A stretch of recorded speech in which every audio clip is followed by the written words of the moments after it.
আসলে মেয়েদের সংসার কেন দুদিনের মধ্যে ভেঙে যায়? আজকের এই ভিডিওটি দেখলে আপনাদের সংসারগুলো টিকে থাকবে আজীবন, কথা দিলাম। সবাই দেখি জিগান যে এখন ডিভোর্সের কারণ কি, ডিভোর্সের কারণ কি? আমার কাছে একটা কারণ খুব বেশি মনে হয়, বউয়ের বাপ মা। যেই মেয়ে তার স্বামীকে সম্মান করে না, খোঁজ নিয়ে দেখবেন ওই মেয়ের মাও তার স্বামীকে সম্মান করতো না। কারণ মেয়েরা ছোটবেলা থেকে যেটাই দেখে সেটাই কিন্তু শিখে বড় হয়। মেয়েদের ডিভোর্স হয় এই তিনটা কারণে। এক, যে মেয়ের অতিরিক্ত জেদ। দুই, যে মেয়ে স্বামীর মুখে মুখে তর্ক করে, স্বামীকে সবার সামনে ছোট করে। তিন, যে মেয়ে বাপের বাড়ির কুপরামর্শে নিজের সংসারে শান্তি করে। এই পৃথিবীর মধ্যে সবচেয়ে অবুঝ আর অসহায় নারী কারা জানেন? যারা নিজের বাপ মার সাথে আর বাইরের মানুষের সাথে সম্পর্ক ঠিক রাখতে যায়, নিজের স্বামীর সাথেই সম্পর্ক নষ্ট করে ফেলে। স্বামী নামের মানুষটা যতদিন পর্যন্ত তোমার মাথার উপর ছায়া হয়ে আছে, ততদিন পর্যন্ত গোটা পৃথিবীটাই তোমাকে সম্মান করবে। একবার স্বামীকে ডিভোর্স দিয়ে বাপের বাড়িতে গিয়ে দেখো, কারো চোখে তুমি আপদ, কারো চোখে বোঝা, আর সমাজের চোখে তুমি একজন অসৎ নারী। স্বামীকে ছোট করে বাবা এবং ভাইকে বড় করছো।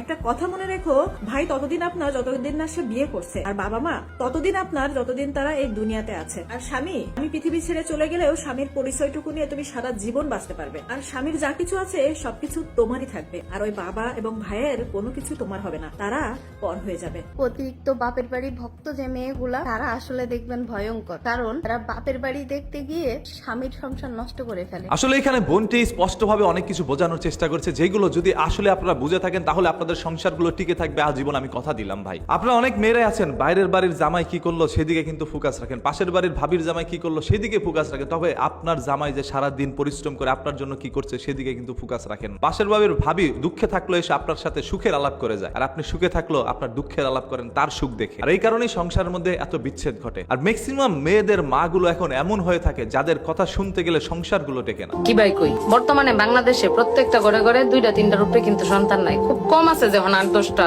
ভাই, খুবই কম। এটা মনে করেন আমরার বাপ মা পর্যন্ত এই শেষ। এখন আমরার যে জেনারেশন আছে এখান থেকে এখন মনে করেন ঘরে 3টা কি 4টা ভাই বোন, কিছু কিছু জায়গায় একটা। তো আগে যখন অনেক ভাই বোন ছিল তখন এনে মনে করেন 6টা বোন থাকলে 5টা ভাই, 5টা বোন থাকলে 6টা ভাই, বা 3টা বোন থাকলে আরো 6টা। তো একটা মেয়ের বিয়ে দিছে, 2টা মেয়ের বিয়ে দিছে, 3টা মেয়ের বিয়ে দিছে। তো একটা মেয়ে যদি মারাটা ফোন করে কইছে আম্মা এরা আমার এটা করেছে, মারা কি বুঝ দিছে জানেন? বাবা সংসার এরকমই, এবার কইরা খাওয়ান লাগে, এবার বাড়তির রাহ ধৈর্য ধরো, দেখবে একদিন সংসার সুখের হবে। আমার আরেক সেরি ফোন করছে একই কথা কইছে, আবার আরেক সেরি ফোন করছে একই কেল লাইগা যে আমার এক সেরি যদি আমি গরমের মতো লাই দিয়া লাই, তে আমার আরেক সেরি গড় হয়ে উঠবো, আবার হেটারে লাই দিলে আরেকটা যা সেইটা গড়ে উঠবো। এই জায়গাতে চিন্তা করে মারা কইছে যে ধৈর্য ধরো সংসার করো। পরে ধৈর্য ধরো সংসার 3-4 বছর যখন হয়ে গেছে তখন সেরি উদয় হ ঠিক আছে সংসার, তখন নিজের বাউই আয় পড়ছে। তো তার সুবাদে তারা ডিভোর্স দেওয়া পর্যন্ত গেছে না। বাট আমাদের সময় এখন যেটা হয়েছে, এখন তো আমরা মনে করেন আদরের দুলালি প্রত্যেকটা করে 2-3টা ভাই বোন, তার মধ্যে একটা মেয়ে সর্বোচ্চ বা 2টা মেয়ে, বা কোথাও কোথাও 3টা মেয়ে সর্বোচ্চ। সেই ক্ষেত্রে হয় কি,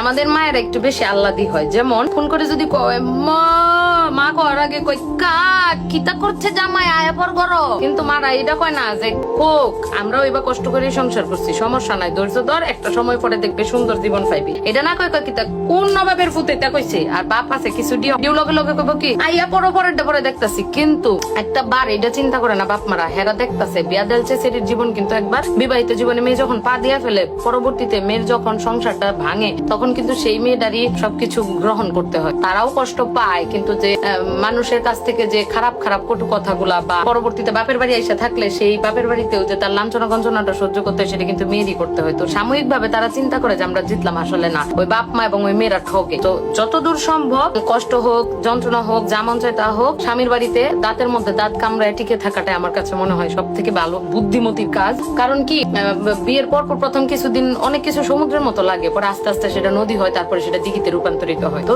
একটু ধৈর্য ধরতে হবে। পাশাপাশি মেয়ের মা এবং বাবার একটা মুখ্যম ভূমিকা আছে এই ডিভোর্স মানে প্রতিরোধ করার ক্ষেত্রে। সেটা হচ্ছে মেয়ে যদি কয় লগে লগে আপনারা কওয়া যাবো না, আপনারা কইতে হবো কে না, এমনি সংসার করতে হবো, কর একটা সার্টেন টাইম পরে ধৈর্য ধর, তুইও পারবি। কে আপনার মায়ের এটা খালি দেখবেন যে এবার জানি হাত না তুলে, বাদ বাকি মুখ দিয়ে কইলে কি এমন হয়, কোক না কইলে কি হয়, ফুটকা পরে না। মেরে কইবেন ধৈর্য ধরো, ধৈর্য ধরো, ধৈর্য ধরতে ধরতে একটা সময় পর আপনার মেয়ে যখন তার সংসারটা ক্যাপচার করে সে সংসারটা করবে, দেখবেন আপনি সবচেয়ে বেশি সুখী মা। তো মেয়ের সাথে সাথে যারা তাল দেয় কিন্তু অনেকাংশে মারাম বুঝে না, মনে করে হারি আমার মেয়ের কত ওই যে আদর দিয়ে পাইলতে গিয়া কত কষ্ট হইতাছে, এরকম সবাই কষ্ট করেই জীবনে সংসার করছে। এই যে মা এরকম আলাবালা করে হে মাও কিন্তু কষ্ট পায় এই পর্যন্ত আইছে। সো মেয়েদেরকে এই ক্ষেত্রে লাইডা না দেওয়া আমার কাছে মনে হয় সব থেকে ভালো ডিসিশন। আমি যেমন আমার মারে ফোন করে যদি কই, আম্মা আম্মা কই কিত্তা এবাই করন লাগে সংসার, আম্মা পরে 2-3 দিন যখন কইছি যখন দিই আম্মা পাত্তা দেয় না, তখন সে উঠছে দিছি বেডি বেডি না আমার সৎ মা। ও মা এখন তো দেখি আমার মা যেটা করছে এটা বুদ্ধিমানের কাজ করছে। এখন আমার আম্মারও ভালো লাগে না, আমার সংসারে এত মজা লাগে, ওনার সেদিকে মনেই যায় না, এরকম মজা লাগে। সো